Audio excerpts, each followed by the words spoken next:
अभी मैं अनार के इसमें खड़ा हूँ।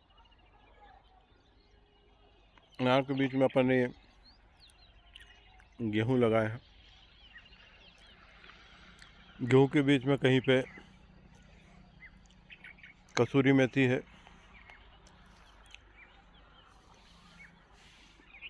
अधिकतर जगह गेहूँ के बीच में चने लगाए। गेहूँ के बीच में चने लगाने का फ़ायदा ये है कि नाइट्रोजन फिक्सिंग हो जाता है। जो गेहूँ की नाइट्रोजन की ज़रूरत है वो चने के द्वारा पूरी हो जाती है। तो इस अनार के बगीचे में आप देखेंगे कि हमने गेहूँ लगाए हैं, मेथी लगाई है और चने लगाए हैं, धनिया लगाया है। ये सब हमने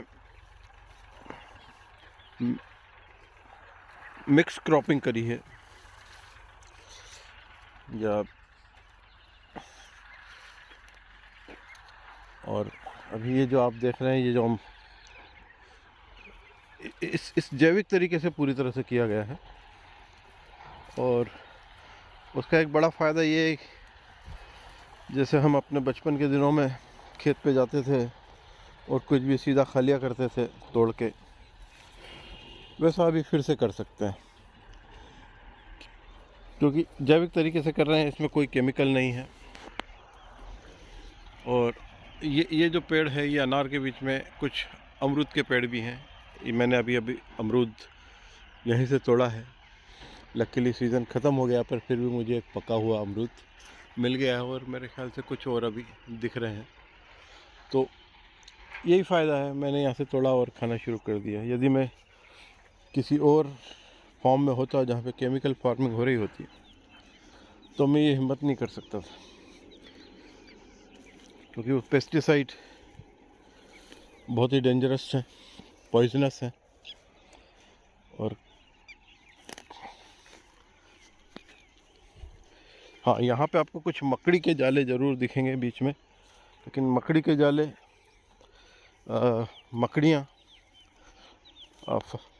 फसल के लिए, पौधों के लिए अच्छी है, क्योंकि वो छोटे छोटे कीड़े उसमें फंसते हैं, उनको खाती है। हमको अपनी तरफ से कीटनाशक इतना नहीं डालना पड़ेगा, और जो हम डालेंगे वो भी जैविक ही डालने वाले हैं, तो वो भी नुकसान मनुष्य को किसी भी तरीके से नहीं करेगा। तो ये जो गेहूँ है यहाँ पे दिख रहे हैं आपको, ये शरबती गेहूँ है, लगभग तैयार है फसल। और 15-20 दिन में ये फसल निकल जाएगी और इसके बाद फिर हम अगली फसल की तैयारी करेंगे, ज़मीन को तैयार करेंगे। ज़मीन में बहुत सारा जीवामृत डालेंगे, वेस्ट डिकम्पोजर डालेंगे। सभी जगह ये गेहूँ काफ़ी बड़े हो गए हैं, लेकिन इनके बीच में चने लगे हुए हैं, जिन्होंने अपना काम कर दिया है और नाइट्रोजन दी है सब गेहूँ को। हमें कोई यूरिया डालने की ज़रूरत नहीं पड़ी, कोई डीएपी डालने की ज़रूरत नहीं पड़ी। हमने चने लगा दिए, उससे काम हो गया। इसके अलावा एक बार हमने वेस्ट डिकम्पोज़र और गो कृपामृतम ज़रूर पानी के साथ चलाया था। और ये फ़ायदा है। इस बार अनार से भी उम्मीद है।